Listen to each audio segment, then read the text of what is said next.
amigos telespectadores da Rede Vida de Televisão e do programa Páginas Difíceis da Bíblia.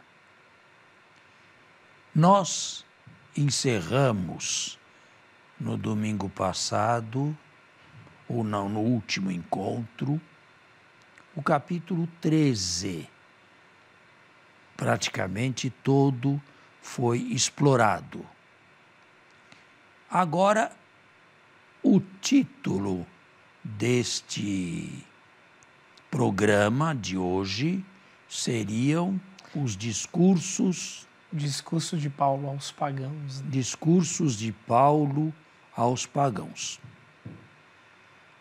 Lembretes, porque já falei. Todos eles foram redigidos por Lucas. Portanto, todos eles têm começo, meio, fim e um fio lógico que liga o começo, o meio e o fim. Paulo fala tudo o que Lucas quer que se diga e apenas o que Lucas deseja que seja falado.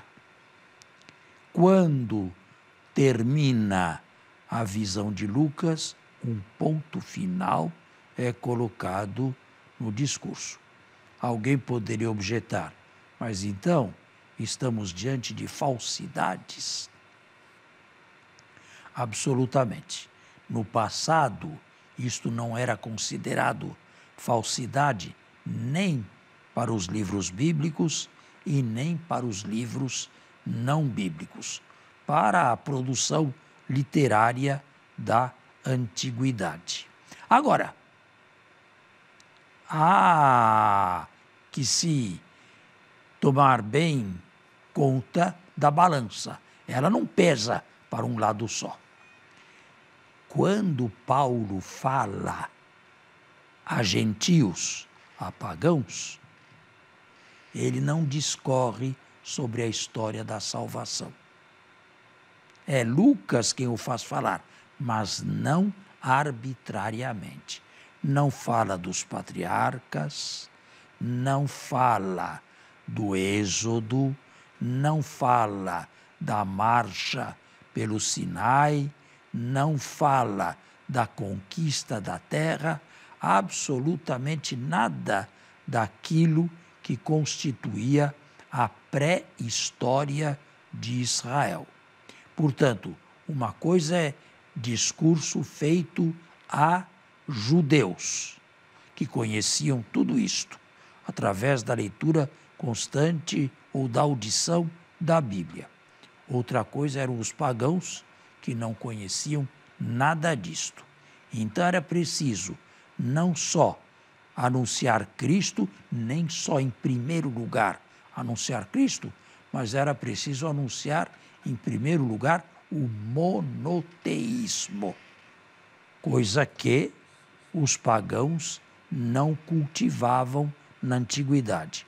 Aí existe, no capítulo 13 ainda, um tipo de discurso de Paulo aos gentios. Quer ler, por favor? Nós temos no versículo 16 do capítulo 13 uma pregação de Paulo mais para os judeus, e aí ele entra na temática, né, da Torá, da Terra Prometida, e aí ele alude à raça de Abraão, e em seguida nós temos um discurso de Paulo e Barnabé aos gentios. É esse que o senhor quer? É. Se você acha que deve ler, ele releu o dos judeus, mas acho que já foi lido em outras vezes, não é? Não por Paulo, mas por Pedro, por Estevão. Sim. Não, só se o senhor quiser que leia alguma coisa. Você acha útil?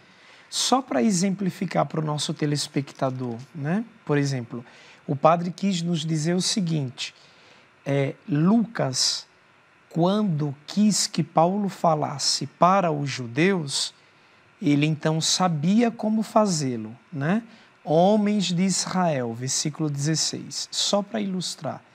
E vós que temeis a Deus, escutai. O Deus deste povo, o Deus de Israel, escolheu nossos pais e fez crescer o povo em seu exílio na terra do Egito. Depois, erguendo seu braço, fê-los sair de lá. E durante 40 anos aproximadamente, cercou-os de cuidados no deserto. Aí ele entra nos Juízes, passa por Davi, e aí ele retoma: irmãos, filhos da raça de Abraão, versículo 26, e vós aqui presentes que temeis a Deus, ou seja, o público é para os judeus.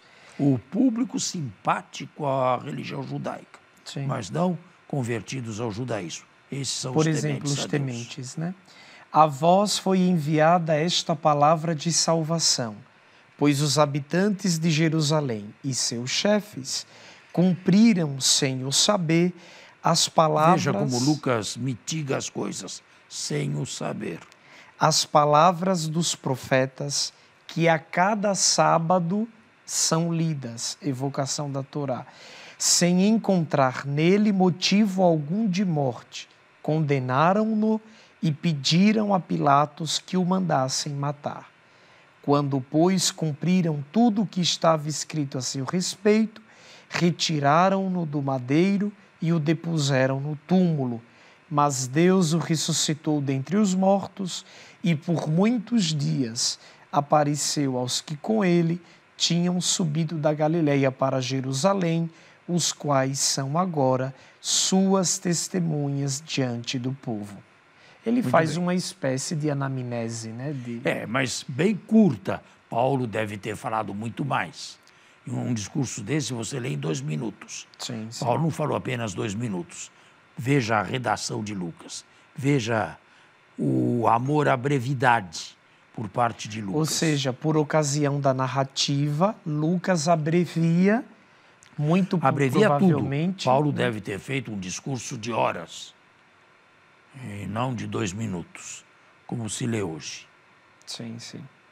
E agora nós temos um outro exemplo, que é o exemplo de Paulo e Barnabé. Outro discurso. Com outro público. Aos gentios. Aos pagãos. Versículo 44 do capítulo 13. Notem as diferenças.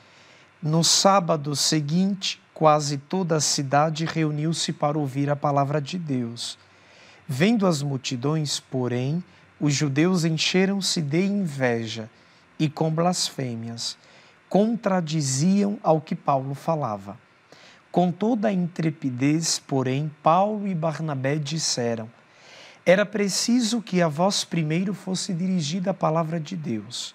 Uma vez, porém, que a rejeitais e julgais a vós mesmos indignos da vida eterna, nós nos voltamos para os gentios, pois assim nos ordenou o Senhor. Eu te estabeleci como luz das nações. Citação de Isaías. Para que sejas portador de salvação até os confins da terra. Ouvindo isto, os gentios se alegravam e glorificavam a palavra do Senhor. E todos os que eram destinados à vida eterna abraçaram a fé. Assim, a palavra do Senhor difundia-se por toda a região. Mas os judeus instigaram as mulheres religiosas de mais prestígio, bem como os principais da cidade, e moveram perseguição contra Paulo e Barnabé, expulsando-os de seu território. Estes, porém, sacudindo a poeira dos pés contra eles, já eram conhecedores da máxima do Evangelho? Não, isso aí era um provérbio da antiguidade. Prosseguiram para Icônio. Quanto aos discípulos, achavam-se repletos de alegria e do Espírito Santo. Quer dizer, um outro tipo o de discurso propriamente não foi dito, não é? Ele foi narrado por Lucas sem que colocasse as palavras na boca de Paulo. Nós vamos ter que pegar um outro discurso. Mas a sequência é a seguinte. Primeiro, entrar na sinagoga. Todo o Império Romano, nas principais cidades, havia uma sinagoga judaica. Segundo, falar em primeiro lugar aos judeus e aos tementes a Deus. Terceiro, rejeição da maior parte dos judeus, não todos, evidentemente.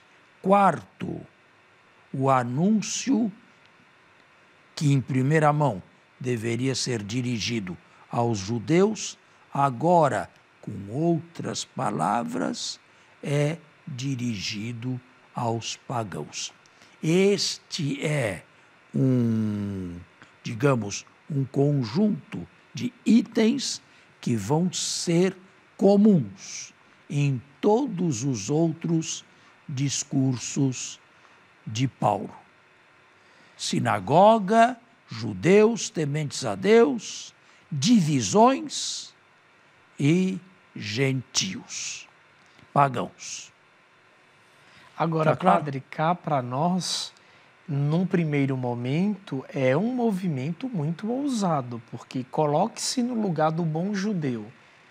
Quem pensa ser este movimento que está crescendo, que defende a bandeira de um Jesus ressuscitado, que por nós morreu e ressuscitou, e que se sente no direito de entrar em nossa casa, sinagoga, casa da palavra, e quer nos converter?